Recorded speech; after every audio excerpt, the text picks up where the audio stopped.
Sebastian Guthery, though, he was a big shot in Kratom. Flashy cars, glamorous galas, models all over his social media. This guy was living the dream. Juggled that between 50 accounts, which is crazy. Their accountant must have to smoke crack just to keep up with the taxes.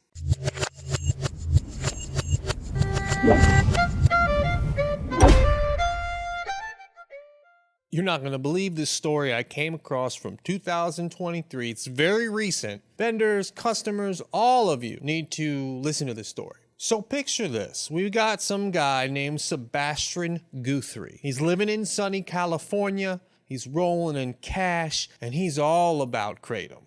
I mean, this guy's got companies falling out of his butt. He's got so many Kratom companies. I don't know how he kept track of them, honestly. Now, people have been using Kratom for centuries in Southeast Asia.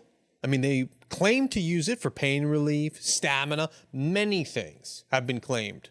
But that really hasn't stopped the governments of the world from trying to target this leaf. Let's get back to Sebastian. Sebastian's companies raked in over $60 million selling Kratom.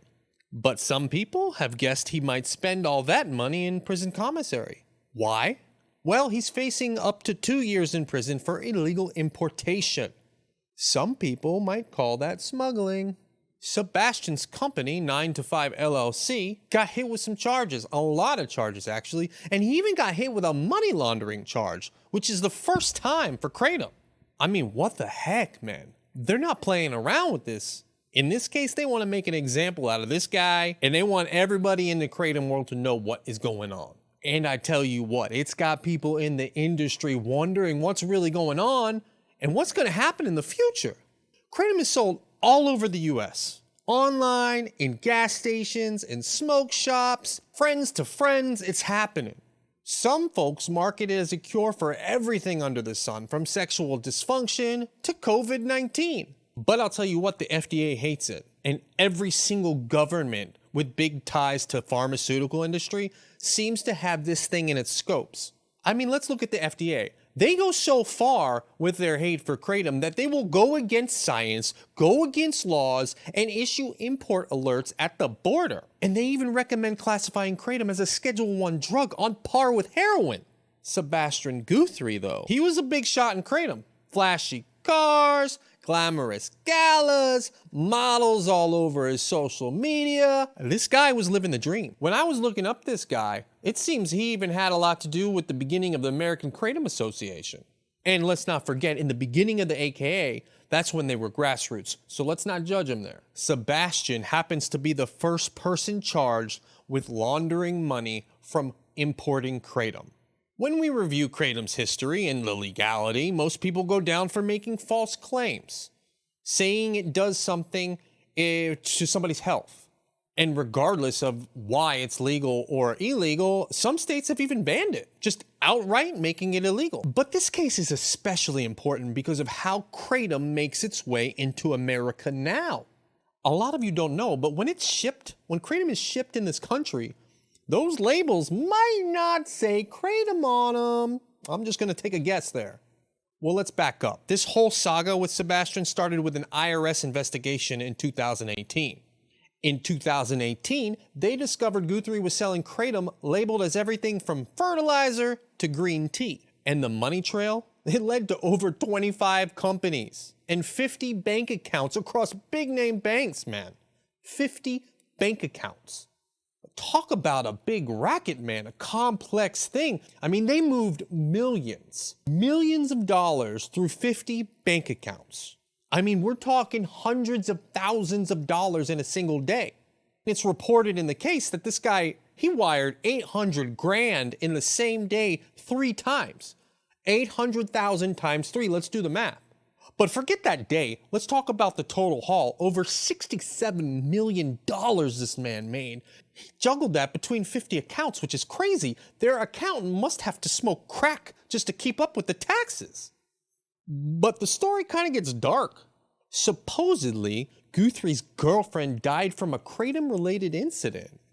She allegedly ingested Kratom that he gave her, and then it combined with other substances to cause her death.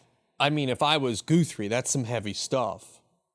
The story goes, in December of 2016, Guthrie provided his former girlfriend with kratom, which she ingested and then supposedly died hours later.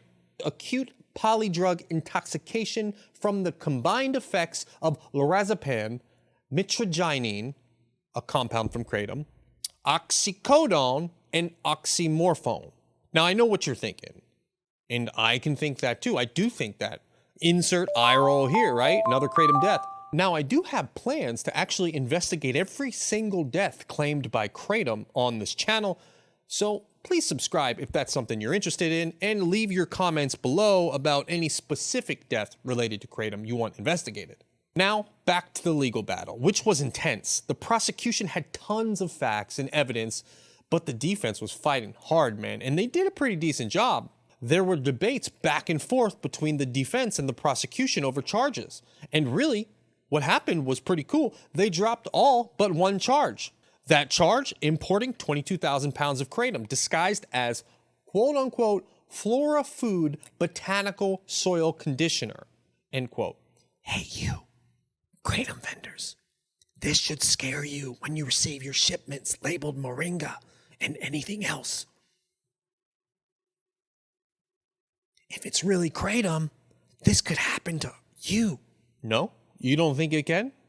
Well, it scares me. I mean, heck, back in like 2018, I think, I actually had another company that sold kratom as plant food.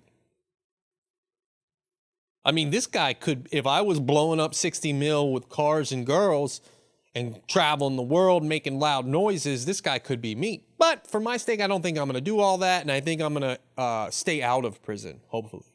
In the end, Sebastian, of course, cuts a deal. Especially when a corrupt government like ours has you red-handed, most people sell out or give up. But Sebastian ended up pretty decent. He had no fines, and he's actually off the hook for the income tax issues. And he did what I would do with all that money. He left the country. He's not even living in the US anymore. His assets, probably somewhere else.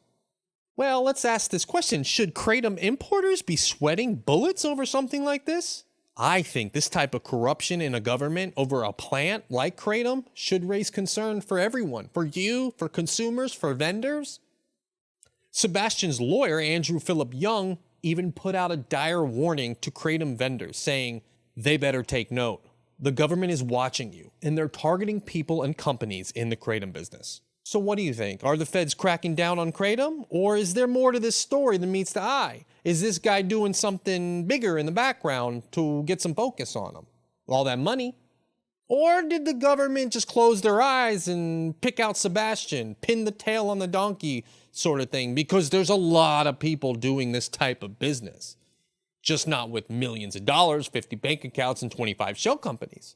This type of importing is a regular thing, and this happened this year. So you, even if you're not a vendor and you're a consumer, forward this video to your vendor. If you care about them, you have to let them know, hey, you might want to take some precautions here. Things are getting a little crazy. But all in all, we need to come up with some answers to our government's corruptions, man. It's getting crazy. Or the vendors need to literally get out of Dodge. We just need to leave the country after we make a little bit of money. And then where does that leave the consumers? We're not going to have anybody but the government to sell you the plant, which is what the AKA wants, which is what the government wants. I don't know, man. I'm just saying, this Sebastian Guthery, look him up yourself. He's a very important case in the kratom world. Hey, if you like kratom crime stories, just go ahead and stick around. And by the way, just a normal thing that I always say, this content is like the candy in a candy jar, okay? So when you're walking in a store and you see that little coin bucket right next to the candy, when you eat the candy, you put the coin in. This video is the candy. When you already got this far, you ate it, man. This isn't free. It's free for you, basically. All you gotta hit is subscribe or like. That's it. That's all we charge. Gentleman's handshake, it's already happened. You already ate it. So go ahead and hit the button, man. Subscribe. If you want to know about kratom, I will be bringing the best kratom information in the entire freaking universe. This will be the best source for kratom information, hands down. So if you want to take that ride with us, subscribe, man. Pay up. See you later.